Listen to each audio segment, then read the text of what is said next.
The memory palace technique for studying is an absolute waste of time. Unless you're going to use it correctly.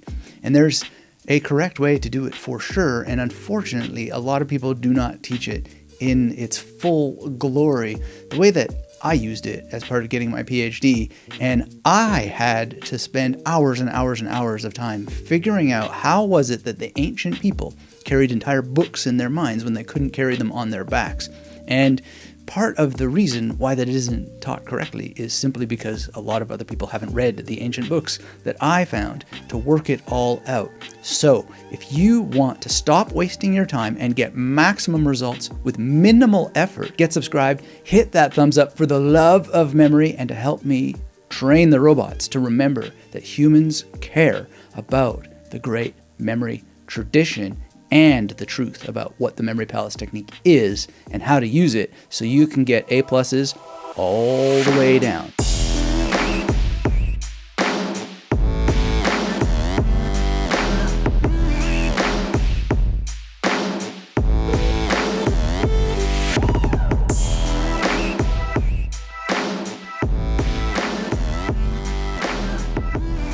Now, we got to talk a little bit about the origin of the method, and no one knows exactly when the memory palace technique first arrived on the scene, but lots of people sure like to argue about it. Now, there's good research that's been done by Lynn Kelly on prehistoric and some of the early historic origins of the memory palace technique in the memory code and in memorycraft, but I think she'll be the first one to tell you that a lot of her ideas are speculative. We just don't know exactly how ancient people around the world came up with the concept, but we do know a lot about how they used it. And we know that since time immemorial, teachers have said, no, don't use it that way, use it this way, because there are particular ways of using it, but there are also lots of people who like to spread the general idea without the completeness of the idea. So when it comes to using the memory palace technique for studying in a way that basically is going to help you deal with the current school systems, or if you're going to do it so that you can pass certification exams for work and so forth, the earliest place to look, if you want to get into the history, I believe, is a person named Hugh of St. Victor. So his approach to the memory palace technique is one of the first examples where you'll see number systems applied to memorizing historical dates, for example. Now, you might not have to memorize historical dates, but it's information encoded in numbers. And you can see him also using the idea of reusing memory palaces. So you would take one memory palace, memorize a layer of information in it, and then add another layer of information. One of the places that you can learn about Hugh of St. Victor is the Medieval Craft of Memory. Really excellent book. There's a lot to study about Hugh of St. Victor in particular, and I have a whole video about his imaginary memory palace technique, which is essentially using Noah's Ark and then reusing Noah's Ark, or different versions, 4 versions of Noah's Ark. In any case, you can spend your entire life studying the history of the memory palace technique, and the more the merrier, if you ask me. I just love when people find new things that I haven't seen before. There is a wealth of information that hasn't been translated into English yet, and so by all means, get into it. Now, the benefit of using the memory palace technique correctly in the way we're going to talk about today is really super easy to summarize. So if you've ever had any doubts, like why am I bothering to learn this at all, let alone learning it correctly, which you should, is that it is a way of helping you place information in your long-term memory through a variety of active learning processes. That's what helps you pass exams without stress and makes it that you can minimize the amount of time that you have to spend on using the technique. And then you get to enjoy this feeling of confidence every time that you study, and then later when you sit for your tests, or if you're learning a language, you're able to just use new vocabulary and phrases, etc., relatively fluidly. There's more to it because you actually do have to read, write, and speak and listen to a language in order to get that sort of fluidity. But nonetheless, you have this on-ramp that allows you to access information from your long-term memory without having to go to the memory palace. So all that aside, let's understand what the memory palace technique is. It's actually not just one technique. It's at least 5 techniques coming together. And the trick, the secret, if you will, is to make all of those things come together as one seamless move. And they'll never be perfectly seamless, but you can get it quite close to seamless. Think about the old Abraham Lincoln thing, give me 6 hours to chop down some trees and I'll spend the first 4 sharpening my axe. Then take that further. So we're going to talk about sharpening your axe, but then the actual move of chopping down a tree isn't just one move. It's several moves. Your eyes have to have coordination with your hands in order to make the axe fall in just the right way.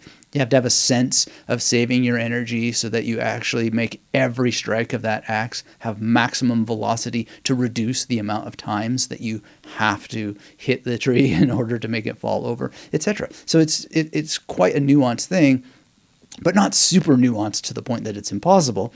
It's just that you've got to find the knackiness of it and then work on it and actually get out and chop some trees, in order to figure out how you're going to use the sharpness of your axe to maximize the results with minimal effort. And those come together with the 5 systems.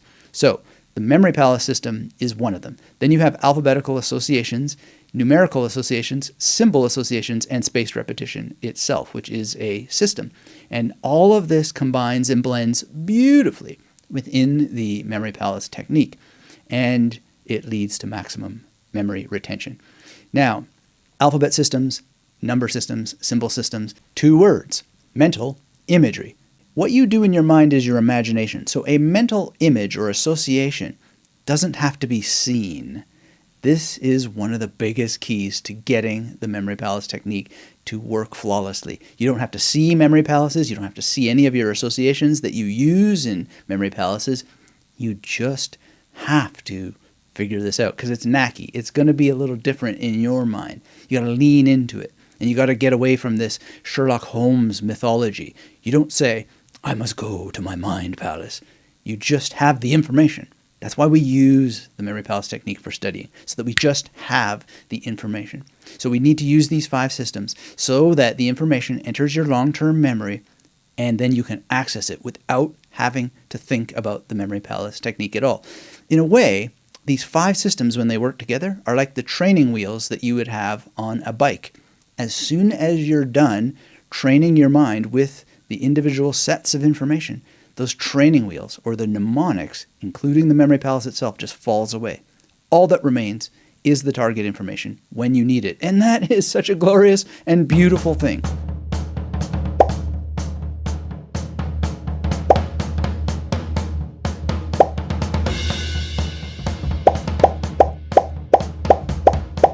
I have so many thousands of drawings from students who have sent me their memory palaces and thanked me. Why didn't somebody tell me to do this before?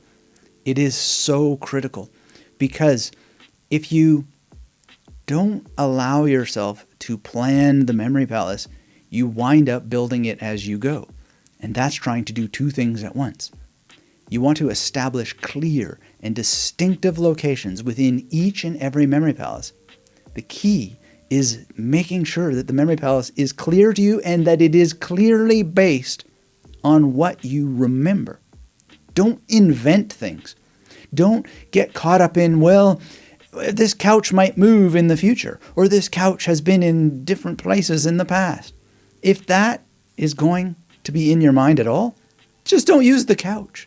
And don't think yet about having pretend couches or imaginary bookcases. Stunts like that can be useful, and they can come later. But what we want to do in the beginning is make it as based on memory as possible, 100% based on memory, so that you can not have to worry about visualizing it. Many people, when they start with this, their memory is too rusty to worry about visualizing. You just want corners and walls, if that's what it takes. Or you just want to use the center of a room.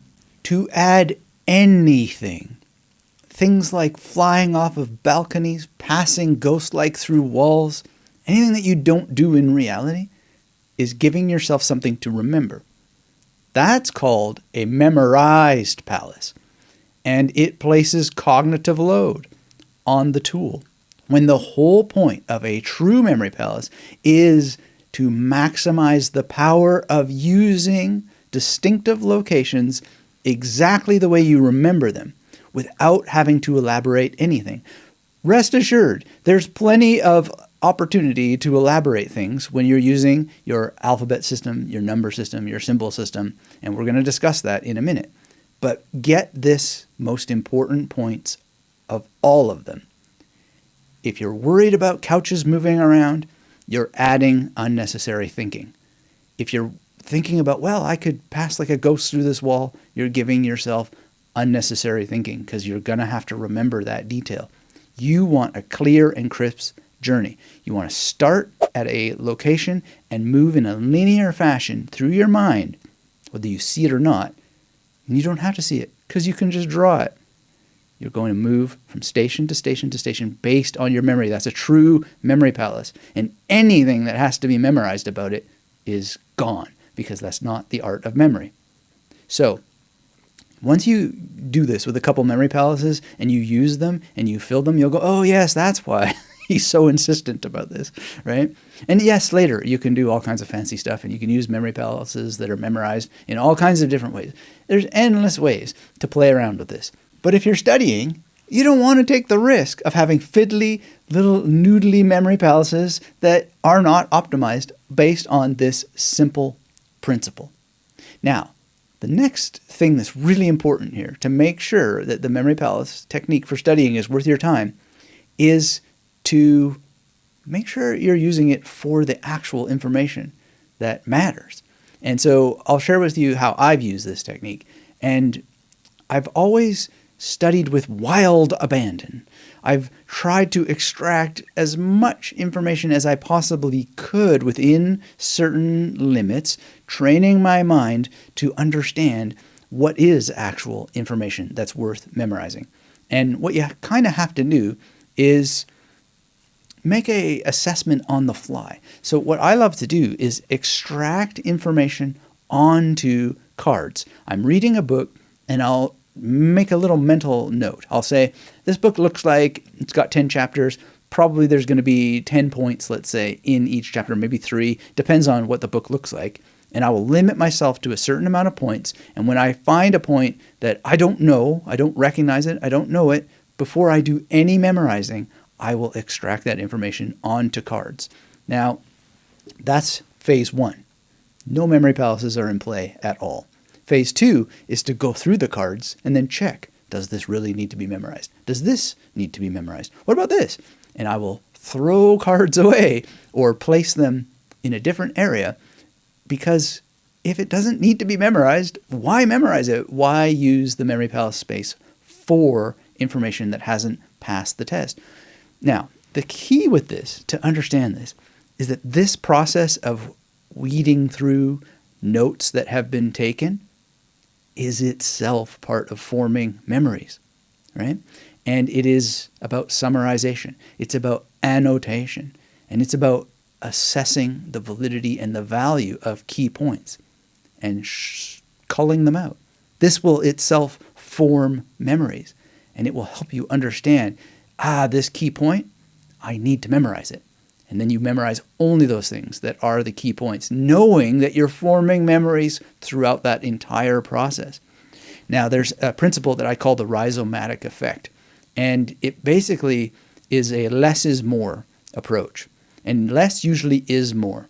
So let's say that you started with 30 cards from a book, and you've winnowed it down to 10 things that you need to memorize. Those 10 things that you memorize, they're probably going to connect to the other things that you've weeded out, simply because you focused on the 10, but you read the entire book, and so your mind is going to be able to send out tendrils, like rhizomes, send out little tendrils to connect. And they may be connections that are like non-coupling magnets. So I don't know if you've ever seen these trains that they don't actually attach to each other physically, but they attach to each other magnetically, the individual cars between the trains. In any case, the whole point is that things can connect without being connected. And that's what this whole winnowing approach is all about, the culling approach, going through cards and then selecting what you're going to memorize. So what you're going to do is, once you have identified the information where the stakes are high, these are terms you don't know, these are words that you need to memorize, these are phrases that you need to memorize, names of figures, historical dates, etc. Then you're going to use your memory palaces for that stuff. Not everything, but the most likely to be tested information and the most likely to create this rhizomatic effect that draws things together. There's another little thing that I'll mention here that has to do with using the pages of books as memory palaces unto themselves, or mini memory palaces. So how that works is that you're going to have your number system built out. That you can watch in the POA system video to learn what that is, but basically what it is you're going to have an image for every number. And so when you have a page, you can turn any page into a mini memory palace based on your image for each number. And so the book, in effect, becomes a kind of memory palace unto itself, where instead of the wall being a station in a memory palace, and then the corner being a station in the memory palace, and a couch and a fridge and a chair and all that sort of stuff, each page is the equivalent of a wall and a corner. And you distinguish it in your mind because page 99 is an image for you. My 99 is the Pope, not the Pope in Rome, the singer from Ghost. The point is that 99 is very, very distinct. And then whatever information is on that page, I will then elaborate it and link it together with the ghost. So there's lots and lots of examples I can give for this. Page 79 in a Eugene Thacker book, well, actually page 71 to 79, talks about the, I think it's the 19th sermon from Meister Eckhart, where he's quoting Acts 9:8, which is something like Saul rose up from the ground and saw nothing. And then he talks about the 4 kinds of nothing. And the way that this is not in a memory palace, and it never was, except for the book as a memory palace, is that passage starts on page 71. It ends at page 79. There's an image for 71 and there's an image for 79. The image for 71, 7 is a K, 1 is a T or D. So I make the word cat. And there's a specific cat. And then 7 is a K, 9 is a P. So I have Captain Crunch because cap is the sound for this.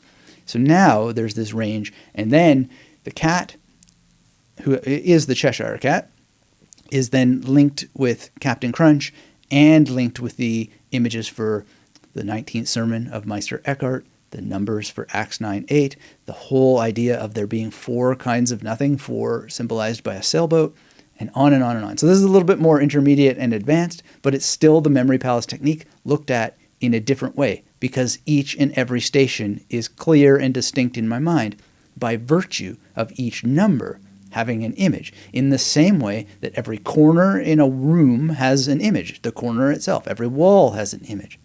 Now, if I'm studying for an exam, I'm probably not going to use that technique. I'm probably going to use the standard memory palace technique because it's much more effective and efficient, and it reduces the feeling of being overwhelmed because a corner has space between itself and the wall.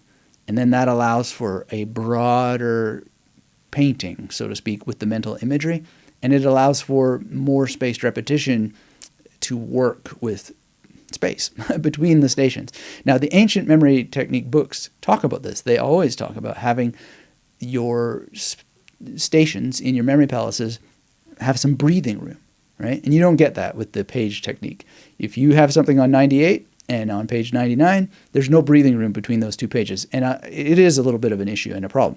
But that's why I only use it for my reading when I'm not having an exam. I'm studying, so to speak, but I'm not under the pressure of having an exam. So if I lose little details here and there, no pressure, no worries. So for a proper memory palace for studying, if I have an exam, I'm just simply not going to use the book as a memory palace. I'm going to have a proper room, a house, a home, a church, a cafe, etc., in order to give myself more space for the recall rehearsal. And really, recall rehearsal requires a bit of mental dexterity, and I don't want fiddling around. I don't want to have to worry about distinctions between page 98 and 99, no matter how clear they are at the level of the different images, because it still doesn't have that spatial room in which to do station skipping in recall rehearsal, which we'll talk about later. Before we get to recall rehearsal, though, and spaced repetition systems and using the memory palace in that systematic way, we got to think about the way you use a memory palace to combine information with associations, to link those individual spaces through association. Now, memory scientists call this step elaborative encoding, and this is why you want your memory palaces to be as clear and distinct as possible. Because if you have to fiddle in your mind with the memory palace technique, then you're not going to have enough cognitive space to work on elaborating and associating your images with that space. So think about each station as just needing to be what it is. When you go to your fridge in your home, right, you don't want to have all kinds of issues with it. You just want to go to the fridge because you know clearly where it is. And then if you want to take a fridge magnet, you want to stick that magnet on the fridge to hold concert tickets in place or something like that. So if you want to memorize a word like I wanted to memorize, a very simple example recently, enantiodromia, right? I want to memorize this word. So I'm going to go to my brother's place, right? And I'm going to use his living room in this particular case, enantiodromia, and I'm going to imagine Ant-Man watching Videodrome in his living room. There's a bit more to the image than that, but the core technique was executed by paying attention to the alphabetical construction of the word, the relationship to my brother, which is also alphabetical, and then placing it in a place that is clear and distinct in my mind where I don't have to think about the place at all. I just have to have the alphabetical association, and then I put Ant-Man in that place, watching Videodrome. So the N has to do with my brother, the antio has to do with Ant-Man, dromia has to do with Videodrome. They're paired with the living room, and the success of pairing them together so quickly has to do with the memory palace just being a non-issue. It's worked out in advance. I know where I'm going to go. I know what the next word will be if I want to add one in the memory palace, or the next phrase, or whatever the information is. It could be a symbol from math, and so on and so forth. All that stuff has to be super clear if you're going to use the memory palace technique for studying efficiently. Because then when you come across hard words like enantiodromia, you want to just be very quick in putting those associations there. And you want to have memorable, mnemonic images, not vague, weak things where you have to go, oh, what was that image there? No. You don't want any of that stuff, right? You want vivid images. And this is where it's really important to understand that the images are not about images.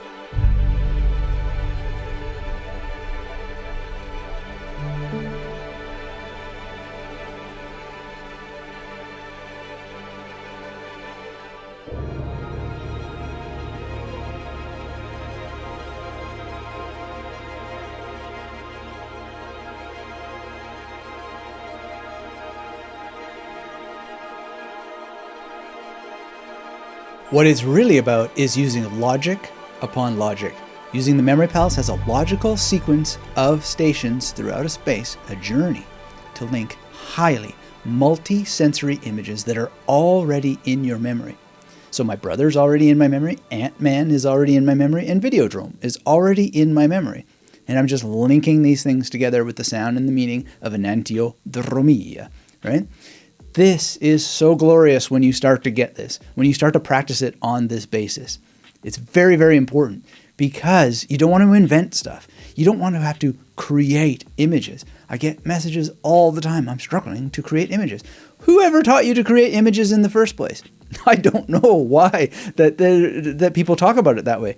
That's not the art of memory. The art of memory is to use memory palaces that are based on memory, to use images that are based on memory, and to combine the two logically first and foremost. Then you add different forms of elaboration where images might be involved. Now, to refine everything to the nth degree, I prefer what I call the cave cogs formula.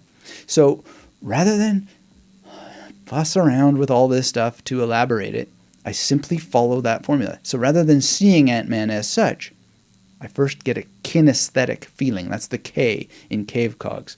So what might that feeling be?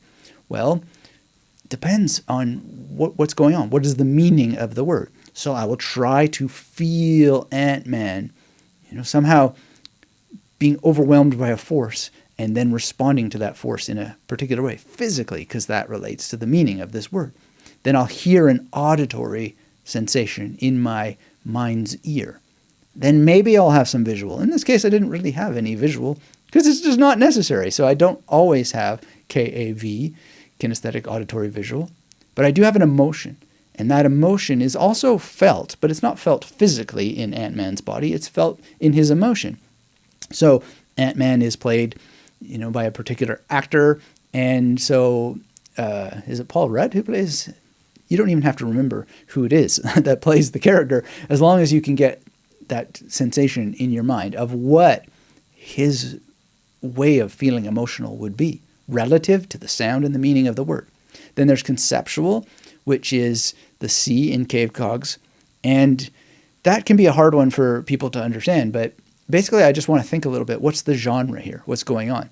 So Videodrome is kind of like a body horror movie, and Ant-Man is a Marvel picture, I believe. And so these ideas are going to be touched upon, and then I'm going to try to relate them logically to the meaning of enantiodromia.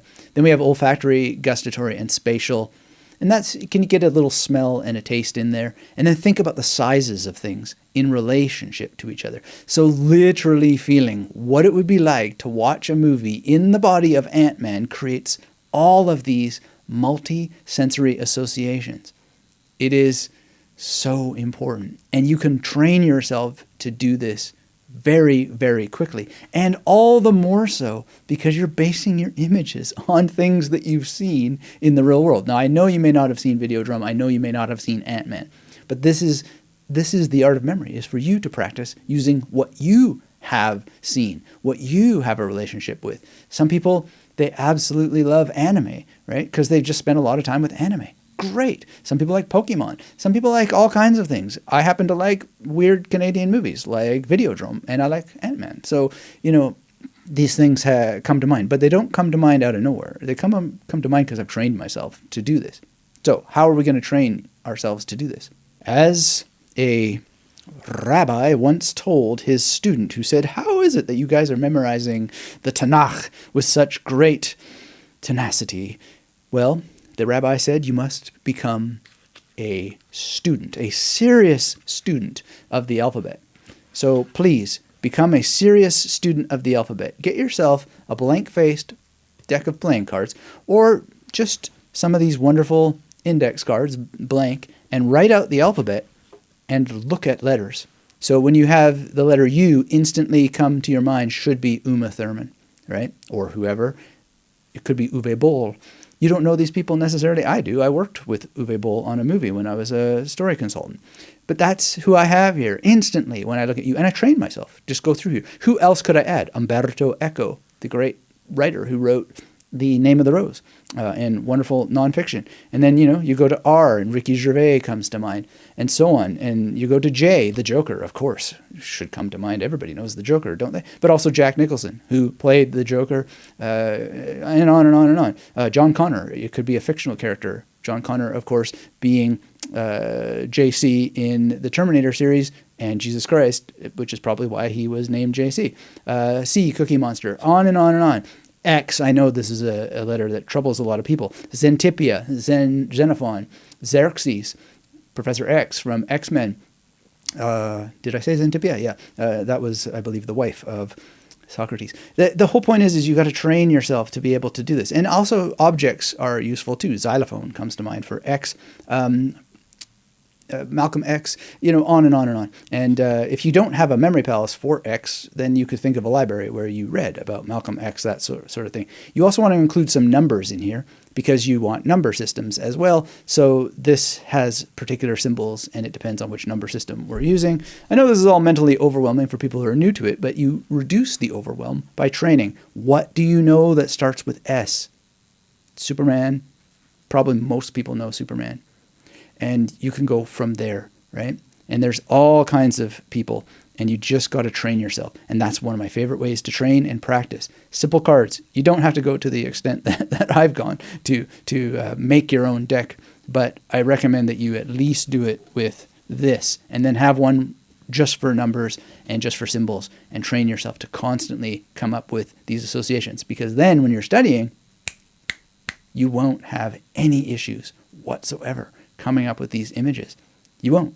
And I know you won't, because the memory science is very, very clear. You are going to train your procedural memory. And procedural memory is a superpower when you're using the memory palace technique for studying.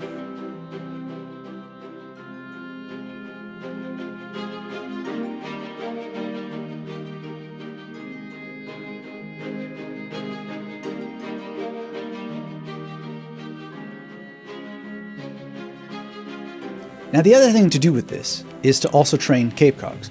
So let's say you have Superman, or you have enantiodromia, and you're thinking about Ant-Man or whatever. The whole point is to elaborate this thing.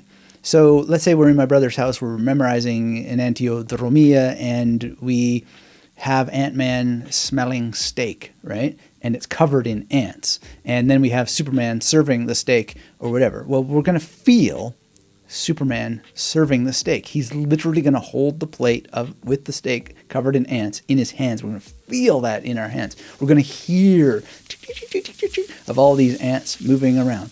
We're going to have a visual of it. I mean, you don't even have to see the visual in order to imagine what it would look like if you could see it. There's usually no time when you're memorizing.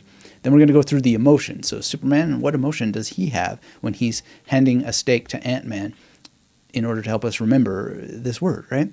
And then you can have the smell and the taste of what steak is like. You can have the concept, which is like Superman is actually from DC instead of Marvel, etc.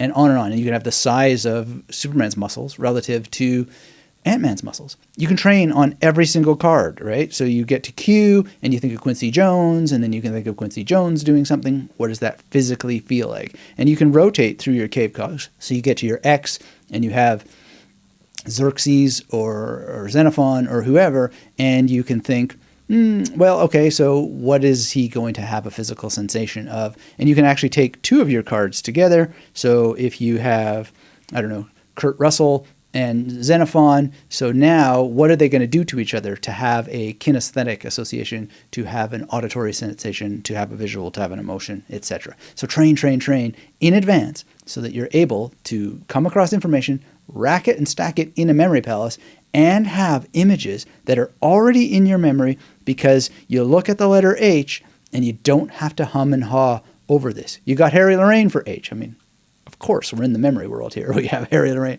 but we have all kinds of people, and we just train, and it doesn't take more than a second to just think of who we're going to have. People named Frank. I have a friend named Frank. There's a philosopher named Michel Foucault. On and on and on. Einstein for E, etc. But who else? See if you can always push yourself to get 5 people, etc. So Eric Fromm, blah, blah, blah. Like on and on and on, and work at it. It's really, really important. Chances are you already know 5 people that have the letter V somehow in their name. Train. And then you're always going to have sharp associations that are based on what's already in your memory to place in well-formed memory palaces that are also already in your memory with no invention. You don't have to create anything. If the memory palaces aren't well-formed and you're sitting there trying to come up with things that don't exist or that aren't already in your memory, you're making it too hard. So, the next question that we want to cover, assuming you have all of this fundamental, optimized, wonderful strategies and tactics under your belt, or at least you're practicing them based on the real tradition, the way it really has worked for thousands of years, you're going to be wondering, like, well, how do I now do this with multiple subjects? I have chemistry on Tuesday. I have philosophy on Wednesday. Like, how do I juggle all of this? Well, to use the technique for a variety of subjects, make sure to have multiple memory palaces. And the simplest way to set up for the mental dexterity involved in switching between multiple memory palaces is to have them in the first place. Have one for each letter of the alphabet so that you're able to encode always at the alphabetical level. Now, that doesn't mean that you are always going to encode at the alphabetical level. You might want to build a number-based memory palace system and have sub-memory palaces within memory palaces, on and on and on and on. But the reality is the easiest way to do it is just to simply have one for every letter of the alphabet. Only scarcity-based thinking holds people back in this regard. In reality, there is more space around each and every one of us than any of us could ever hope to use in a lifetime. So get busy. Get a piece of paper out, write the letter A, and then write all the letters from A to Z or whatever letters are involved in your mother tongue, and then just think, who can I use for A? Oh, I got a friend named Adam. Oh, I got a friend named Brad. And just draw out their memory palaces so that you never have to really think about those memory palaces again, because you'll have based them on memory. And then when it comes time to use them, you'll have them ready to go, your journey sorted out in advance. Now, there's the point about memorizing dates. So let's say, you're doing history and you have to switch from philosophy to history, or you had to add a historical date to a philosophical point and so forth. You're going to want a number system. Now, the most popular system is the major system, or its big brother, so to speak, which is a 00 to 99 PAO system. All of that is covered in its own video. You can look in the resources for links below. And whatever it is, studying for science, for concepts, for theories, it comes down to these 5 systems. And the way that you got to deal with concepts and science and theories and formulas is really make sure that you're not hypnotizing yourself into thinking that anything that appears in words, numbers, letters, symbols is difficult. It's not. If you can memorize one word, you can memorize thousands. If you can memorize one string of digits, you can memorize thousands of them. If you can work out a way to memorize an imaginary symbol, like a 2 with an umlaut on it, you can memorize any symbol in the world. You've just got to work out, well, what is going to be my mnemonic association for an umlaut? And, in Greek, you may see 2 dots. It's not an umlaut in Greek, but in any case, there's lots of places where these things come up with. So you might need to know the difference between the umlaut, how it's used in German, and then how these 2 dots are used in Greek, and then you just place those things in different memory palaces. But if you sit there and trick yourself into thinking, oh my goodness, there must be some different system for this. There isn't. It's always the same system. All you need is to make your systems in advance. So, memory palace system, alphabet system, number system, symbol system, and then comes the spaced repetition system, or what I prefer to call recall rehearsal.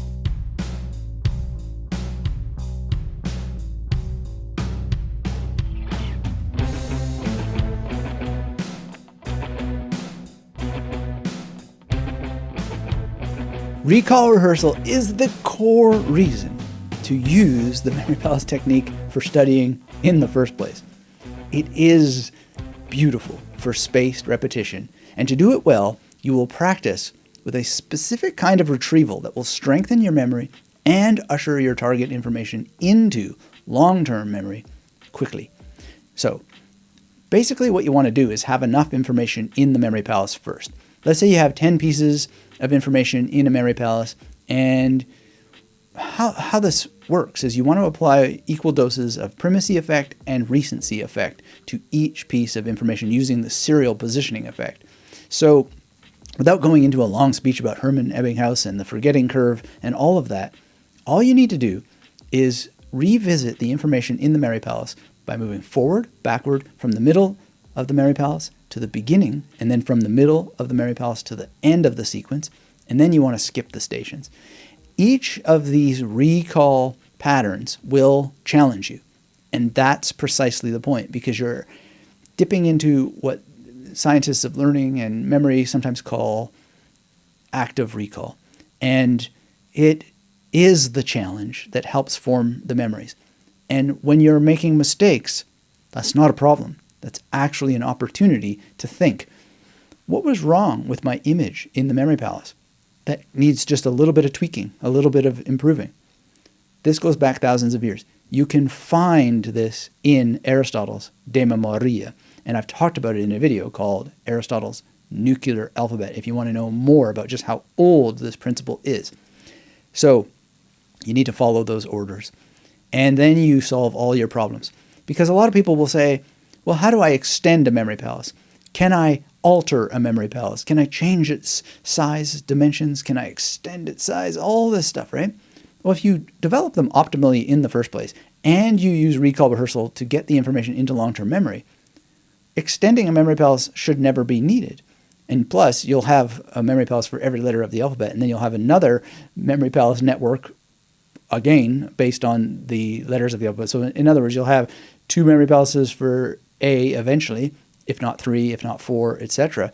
And you just don't have to extend any individual memory palace, because the whole point is to use it to get the information into long-term memory. Now, there's a principle called compounding, which is if you have memories established, you can add on details. So let's say I've got enantiodromia set up. I remember that it's in a particular memory palace, and then I want to add on some facts about Carl Jung and connect it to another one of his cool words like cryptomnesia, right? Well, I can compound that on in the original memory palace, but I should be just as capable of making a new memory palace or using a pre-assigned memory palace and then just adding on this relationship. Shouldn't have to go back to the original memory palace. Shouldn't have to extend the original memory palace. I shouldn't have to connect one memory palace to another in ways that don't actually reflect the reality of those spaces. You certainly can, but it shouldn't be necessary, because the new information can just be memorized new. And here's the beauty of it all. You sometimes just remember it because you've already established this core piece of information in your long-term memory. And if you want to not have any risk at all, you just grab one of your memory palaces and you weave it into space, and then you use recall rehearsal to get the information into long-term memory. So you don't have to worry about overcrowded memory palaces. You don't have to worry about overpacking your memory palaces at the end of the day, although that is bound to happen if you're a serious user.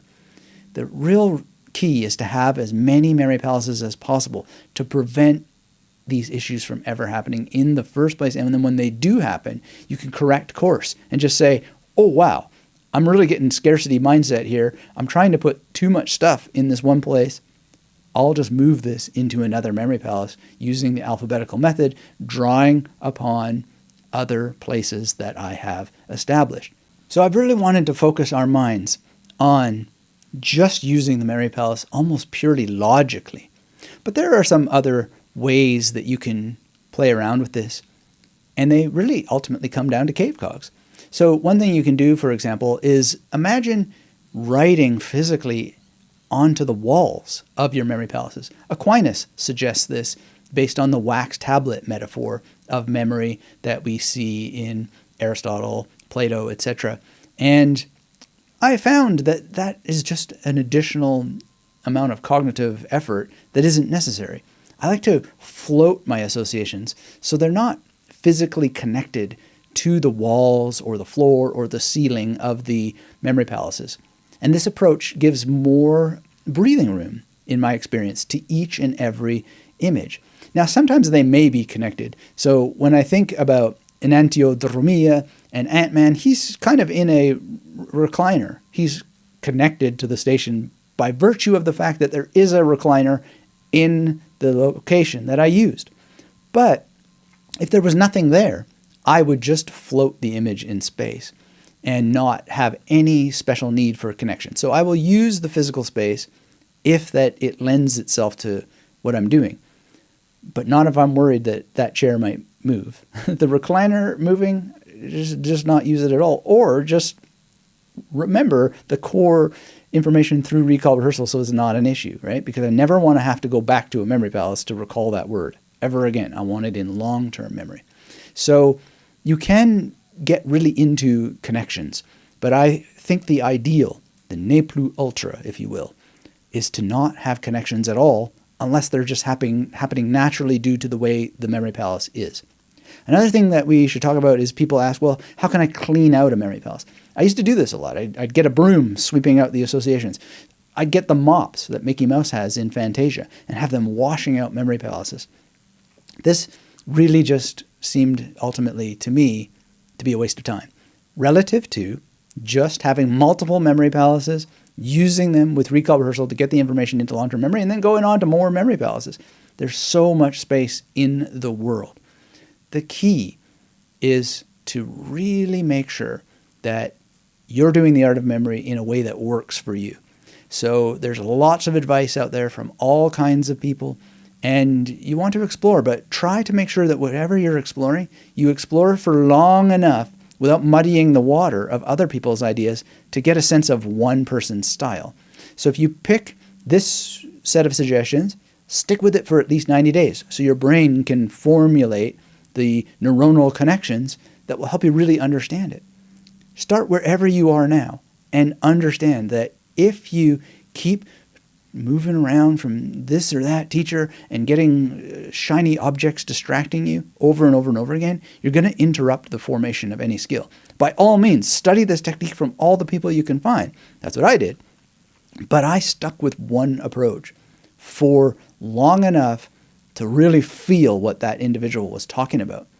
Then I added different ideas and worked with those. There's a key example I can share with you about this. I did this for years and years and years, and I came across one idea from Ron White. We talked about it in our discussion, which you can watch on my channel and listen to on the Audio Magnetic Memory Method podcast. And then I just stuck with his association or his way of dealing with numbers relative to having a number-based body memory palace, and I've been using it ever since. But I paid the due diligence, so to speak, by actually not doing anything else for enough time to nail it, to make it really, really useful. And that's what I suggest that you do too. So it's not an ego thing where I'm saying, hey, if you're going to do my training, stick with it for at least 90 days.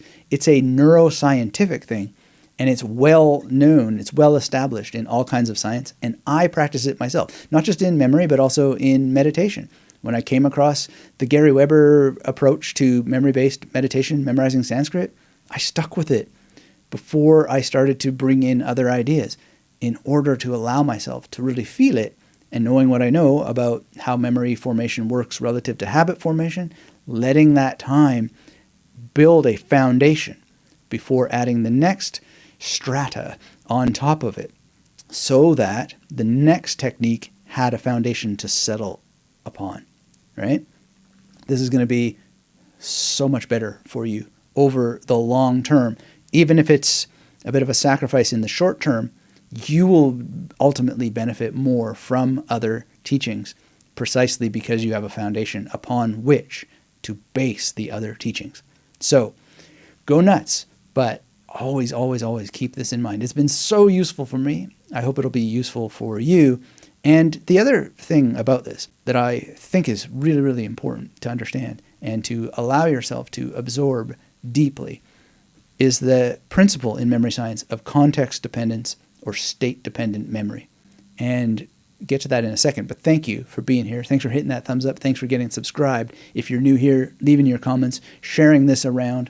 And if you'd like to go even further into some of the issues around the memory palace technique as such, but also in terms of reusing memory palaces and using memory palaces specifically for studying things like languages and so forth, make sure to go to magneticmemorymethod.com/YT. I've got 4 videos there that are going to take you deeper into the fundamentals of creating well-formed memory palaces. There's more examples from students, PDF worksheets that you can complete that make everything faster for you at magneticmemorymethod.com/YT.